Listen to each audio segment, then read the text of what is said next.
तर आपल्या अगोदर ज्या काही राज्यघटनांनी लिहिल्या होत्या, जगामध्ये अस्तित्वात होत्या, त्याच्यातल्या काही काही गोष्टी ज्या आहेत त्याचा अभ्यास केला गेला. संसदीय शासन पद्धती, कायद्याचं राज्य, संसद सदस्यांचे अधिकार, विशेष अधिकार हे इंग्लंडकडून, संघ राज्यात्मक स्वरूप विशेषाधिकार कॅनडा, उपराष्ट्रपती पद, न्यायालयिक विषयी तरतूद, मूलभूत हक्क अमेरिका, मार्गदर्शक तत्वे, राष्ट्रपती निवडणूक पद्धत, राज्यसभेवरील नामनिर्देशित सदस्य आयर्लंड, समवर्ती सूची, आंतरराज्य व्यापार विषयक तरतुदी ऑस्ट्रेलिया, गणराज्य स्वातंत्र्य समता बहुधायी तत्वे फ्रान्स, घटना दुरुस्ती दक्षिण आफ्रिका, आणीबाणी जर्मनी, समाजवाद, मूलभूत कर्तव्य रशिया. या जगात ही सगळी जी होती त्याचा सुद्धा अभ्यास केला गेला. जे चांगलं होतं, काय उपयुक्त आहे या देशाला, त्याचा विचार केला गेला.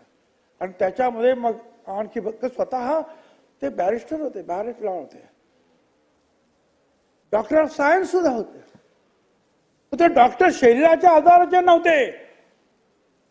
या देशामध्ये समाजाला जे अनेक आजार आमच्या जडले होते ते आजार दुरुस्त करणारे डॉक्टर होते, डॉक्टर बाबासाहेब आंबेडकर.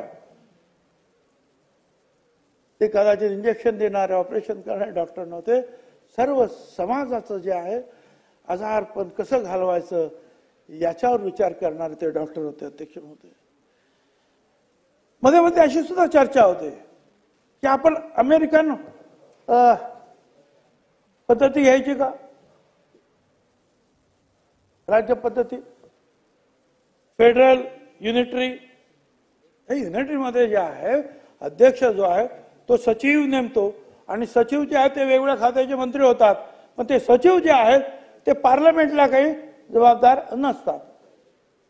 किंवा सचिव जे काय सांगतात अध्यक्षाला, ते अध्यक्षावर सुद्धा ते त्याला बंधनकारक नाही. इथे आपल्या इथे वेगळं आहे. आपल्या इथे राष्ट्रपती जे आहे ही एक धारणा जी आहे आपण ती खरं म्हणजे इंग्लंडमधून घेतली. इथे राणीसाहेब आहेत, त्यांचे राजे आहेत, कोण आहेत, पण सगळे अधिकार पंतप्रधानांना आहेत. आणि तीच बाब आपल्याकडे आहे.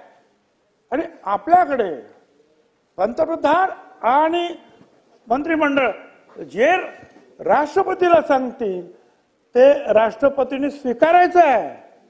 अमेरिकेत ते बंधन नाही, अध्यक्ष स्वीकारणार हे बंधन आहे. ते पंतप्रधान सांगतील, मंत्री सांगतील, ते त्यांना सांगा. आणि मग अशी फार बरोबर सांगितलं तुम्ही. हे नंतर कसं काय करायचं, हे कुणाला द्यायचं, घटना अर्पण कुणाला करायची. कोण म्हणाले देवाच्या नावाने करा, कोण म्हणाले अल्लाच्या नावाने करा, तुम्ही म्हणाल त्याप्रमाणे कोण म्हणाल महात्मा गांधींच्या नावाने करा. वेगवेगळे जे आहेत हे सगळे काही आले नाही असे नाही. परंतु जे आहे त्याच्यामध्ये अनेकांनी जी काही माहिती दिली त्याच्यामध्ये शेवटी झालं असं की हे नक्की आता काय करायला पाहिजे याच्यासाठी सुद्धा जे आहे एक जी संविधान समिती होती त्याच्यामध्ये मतदान घेण्यात आलं. आणि त्या मतदानामध्ये असं ठरलं की देवाच्या नावाने 44 विरुद्ध 48 असा निकाल लागला की कुठल्याही देवाच्या किंवा व्यक्तीच्या नावाने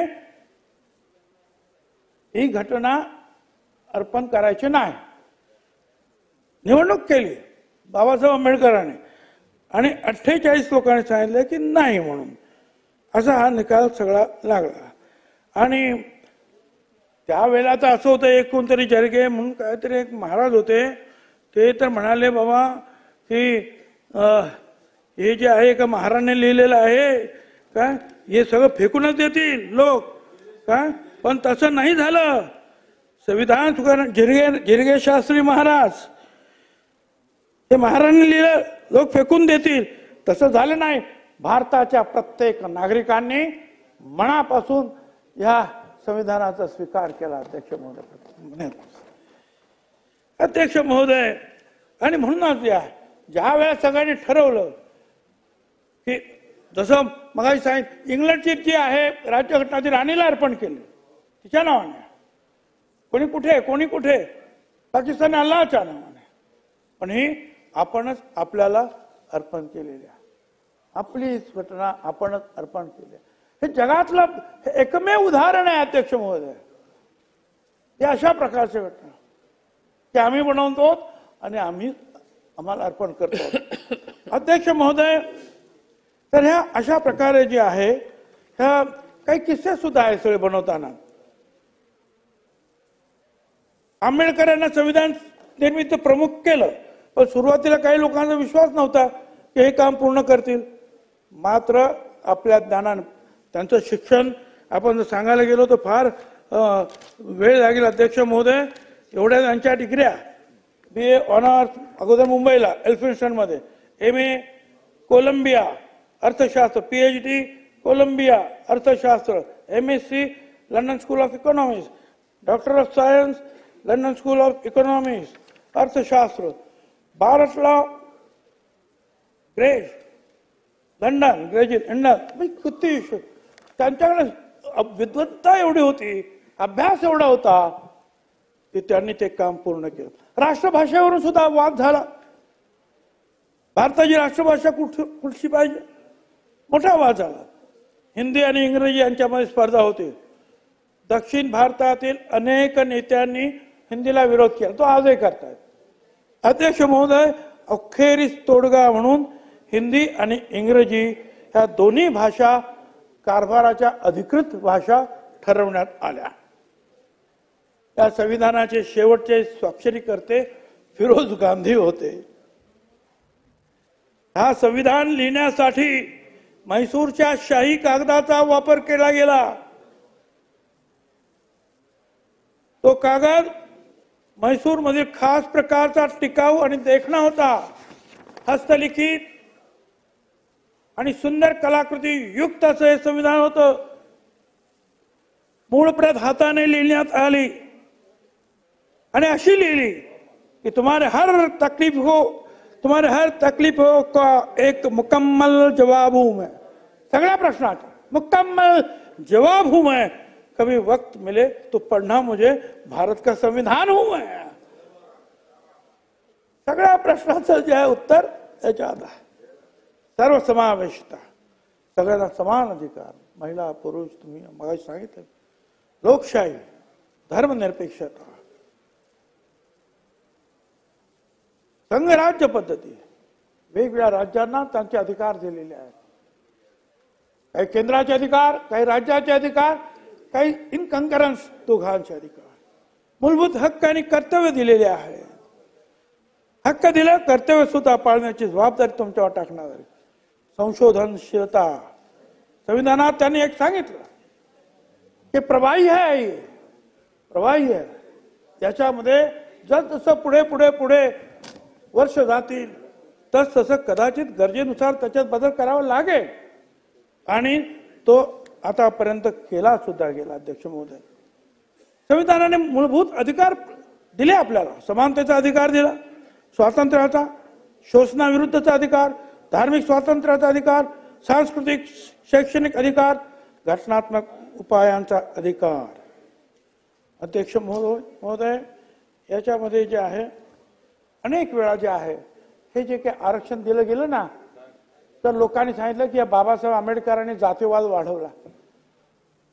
अध्यक्ष महोदय, या देशामध्ये 7,500 पेक्षा जास्त जाती आहेत, पण बाबासाहेब आंबेडकरांचे उपकार असे आहेत की या सगळ्या 7,500 जातींना त्यांनी फक्त 4 वर्गात आणून बसवलं. एक आदिवासी, दलित, OBC आणि ओपन, 4. 7,500 पेक्षा जास्त जातींना एकत्र आणून बसवलं. खरं म्हणजे हे कितीतरी मोठे उपकार आहेत आपल्यावर. नाही तर अनेक जाती तशाच राहिल्या असत्या आणि कोण काय आता हे एकत्र बोलण्याचा त्याच्यामुळे मार्ग आपल्याला उत्पन्न झालेला. अध्यक्ष महोदय, असंही नाही की त्यांनी जे आहे पहिल्यांदा आपल्या स्वतःच्या समाजाचं बघितलं नाही. पहिल्यांदा त्यांनी OBCचं लिहिलं. 340 मध्ये अगोदर त्यांनी लिहिलं की हा जो आहे इतर मागासवर्गीय समाज हा सुद्धा फार मागास आहे, याला सुद्धा मदत दिली गेली पाहिजे। यासाठी आयोग नेमा, चर्चा करा, निर्णय घ्या। 340 341 मध्ये अनुसूचित जाती आणि 342 अनुसूचित जमाती। पण अध्यक्ष महोदय, हेही झालं की तो आयोग नेमण्यात आला नाही, म्हणून बाबासाहेब आंबेडकरांनी जे मंत्रिमंडळाचा राजीनामा दिला त्यातलं हे सुद्धा कारण होतं की मी सांगून सुद्धा ओबीसी समाजाच्यासाठी तुम्ही आयोग नेमला नाही, हे सुद्धा त्यांनी सांगितलं आणि त्यामुळे त्यांनी राजीनामा सुद्धा दिला। डॉक्टर बाबासाहेब आंबेडकर यांनी म्हटलं होतं, एक इशारा त्यांनी दिला, संविधान फक्त एक साधन आहे, त्याचा वापर कसा होतो ते महत्वाचे आहे। ते म्हणाले, संविधान चांगले किंवा वाईट असू शकत नाही, तर तो वापरणाऱ्या लोकांवर त्याचा परिणाम अवलंबून असतो। जर योग्य लोक सत्तेवर असतील तर संविधान चांगले चालेल, अन्यथा ते निरुपयोगी ठरेल। मी मगाशी सांगितलं ते जिरगे मास्तरांचं उदाहरण, आणि आज आपण पाहतो आहोत की सगळ्यांनी जे आहे हे संविधानाचं जे आहे आपण सगळे कौतुक करतो आहोत। अध्यक्ष महोदय,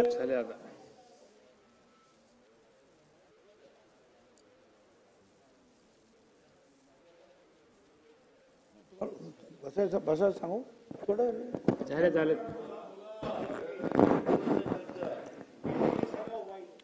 बाबासाहेब आंबेडकर म्हणतात, माझी मनोदेवता मला सांगते आहे की मी चांगल्या रस्त्याने चाललो आहे।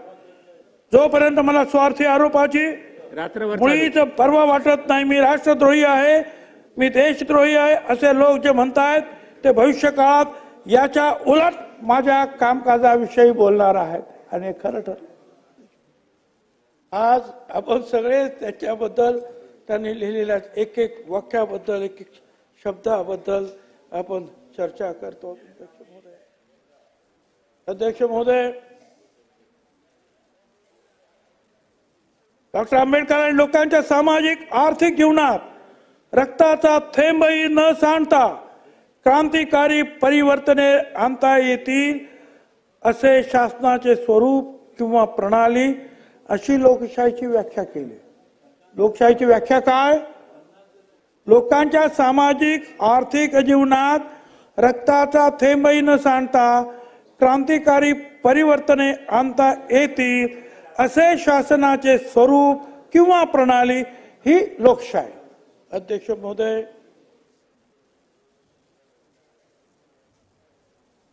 या चर्चेत भाग घेताना ते असं म्हणाले होते, भारताला खऱ्या अर्थाने लोकशाही राष्ट्र बनायचं असेल तर शिक्षण प्रत्येक नागरिकाचा मूलभूत हक्क असायला हवा, यात गरीब श्रीमंताचा भेदभाव नको। अध्यक्ष महोदय, महात्मा ज्योतिराव फुले यांनी सांगितलं होतं, त्यावेळेला इंग्रज सरकारला 16 वर्षाच्या प्रत्येक मुला मुलीला जे आहे शिक्षण दिलं पाहिजे, हा कायदा करा। बाबासाहेब आंबेडकरांनी ते संविधानामध्ये त्याचा उल्लेख केला, लिहिलं की शिक्षण दिलं पाहिजे, पण ते सुद्धा आम्हाला समजायला 60 वर्ष लागले। 60 वर्षानंतर मग आम्ही म्हणालो राईट टू एज्युकेशन, आणि ते पण राईट टू एज्युकेशन झाल्यानंतर 9 वर्ष त्याची लागली त्याची अंमलबजावणी करायला। अध्यक्ष महोदय, शिक्षणाशिवाय पर्याय नाही, हे त्यांनी सांगून सुद्धा जे आहे आपल्याला अजून कळत नाही। अध्यक्ष महोदय, शिक्षणामुळे विचार, त्यांच्या विचारामुळे शिक्षण मूलभूत हक्क झाला। जाति धर्म से ऊपर उठाना सिखाया, संविधान ने हमें जीना सिखाया, जो भी करे अन्याय किसी पर उसके खिलाफ खड़ा होना सिखाया।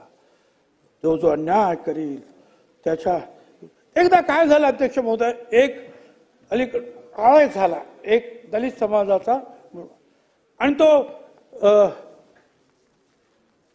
बाबासाहेबांची प्रेरित त्याने अभ्यास केला आणि आय एस झाला. त्यावेळी ते ICS होते. बाबासाहेबांकडे गेला आणि म्हणाले मी तुमच्यामुळे अधिकारी झालो, आज माझ्याकडे पैसे आहेत, बंगले आहेत, सगळे आहेत, काय पाहिजे तुम्हाला सांगा, मी झालो IAS झालो. बाबासाहेब त्यांना का मोठा अधिकारी झालास, स्वतःच्या गावाला जातोस का? तो म्हणाला नाही. बाबासाहेब म्हणाले इथून पुढे महिन्यातून 2 वेळा तुझ्या गावाला तुझी दिवा असलेली गाडी पोलीस सुरक्षा घेऊन देखील जा. जाऊन काही करायचं नाही, फक्त गावात जाऊन सगळ्यांना नमस्कार कर. कारण जेव्हा तुझ्या गावातले लोक पाहतील की आपल्या समाजातील एक गरीब मुलगा शिक्षण घेऊन एवढा मोठा होतो, तर आपल्या गावातील बाकीचे मुलं देखील मोठे होऊ शकतात. त्या शिक्षण घेण्यापासून कोणी त्यांना अडवणार नाही. काय मागितलं बाबासाहेबांनी? समाजासाठी काहीतरी करा, मला स्वतःला काही नको. आणि बाबासाहेब शेवटी, आता आम्ही शेवटचा एक आपल्या पुढे बोलतो आणि मी संपवणार अध्यक्ष महोदय. आता शेवटच्या एका भाषणामध्ये त्यांचं जे मला थोडंसं कागद जास्त झाले, सगळ्यांचे होतं, माझे पण झाले, मदतीला बघतो आता मिळालं तर ठीक आहे, काय नाही तर मग जय हिंद जय महाराष्ट्र बोलावं लागेल. पण एक महत्वाचं मी बोलणार, मग त्याच्यामध्ये कोणाच्या विरुद्ध वगैरे काही नाहीये. संपलं साहेब.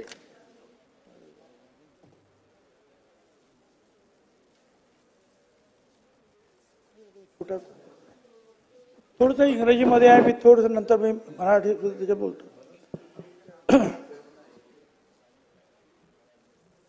असं आहे की नाही, ते सगळं आलेलंच आहे ना. अहो तो जो आहे तो अलिखित कायदा होता. काय आपण ते आहे तो कायदा आता दूर ठेवला आणि आता ह्या सार्वभौम भारताने जो स्वीकारलेला कायदा आहे, जो संविधान, तो आपण आता स्वीकारलेला आहे. तर आता पुढचं ऐका तुम्ही. बाबासाहेब म्हणाले भाषणामध्ये, here I could have ended, but my mind is so full of the future of our country that I feel I ought to take this occasion to give expression to some of my reflection thereon. On 26th of January 1950, India will be an independent country. त्यांनी हे 25 November 1949 भाषण आहे ते. Country. What would happen to her independence? Will she maintain her independence or will she lose it again? This is the first thought that comes to my mind. It's not that India was never an independent country. The point is that she once lost the independence she had. Will she lose it second time? It is this thought which makes me most anxious for the future. What perturbs me greatly is the fact that not only India has once before lost her independence, but she lost it by the infidelity and treachery of some of her own people. आपल्या स्वतःच्याच लोकांमुळे, बाकी का कुणी केलं? आपल्या स्वतःच्या लोकांमुळे. In the invasion of Sindh by Muhammad bin Qasim, the military commander of King Dahar accepted bribe from the agent of Muhammad bin Qasim and refused to fight on the side of the king. It was Jaichand who invited Muhammad Ghori to invade India and fight against Prithviraj and promised him the help of himself and the Solanki king. When Shivaji Maharaj was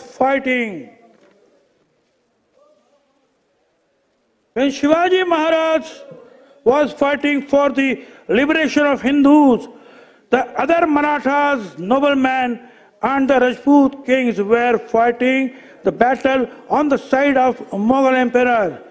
When the British were trying to destroy the Sikh rulers Gulab Singh, their principal commander, sat silent and did not help to save the Sikh kingdom. आपल्याच लोकांनी आतापर्यंत फितुरी करून हा भारत जो आहे पारतंत्र्यात ढकललेला आहे. आपल्याच लोकांना विरोध केला. हा भारत स्वतंत्र ठेवण्यापासून हा जो इतिहास त्यांनी इथे उद्धृत केला आणि जे पुढे म्हणतात, will history repeat itself? It is this thought which fills me with anxiety. This anxiety is dependent by the realization of the fact that in addition to our old enemies, in form of, त्यांनी सांगितलं दुसरे जे आहेत शत्रू ते बरोबर आहेत, आमचा जे आहे परत एक स्वातंत्र्य आमचं जाईल का? हे दुसरे एनिमी आहेत, त्यांच्यापासून तर भीती आहे. पण पुढे ते म्हणतात अतिशय महत्वाचं आहे,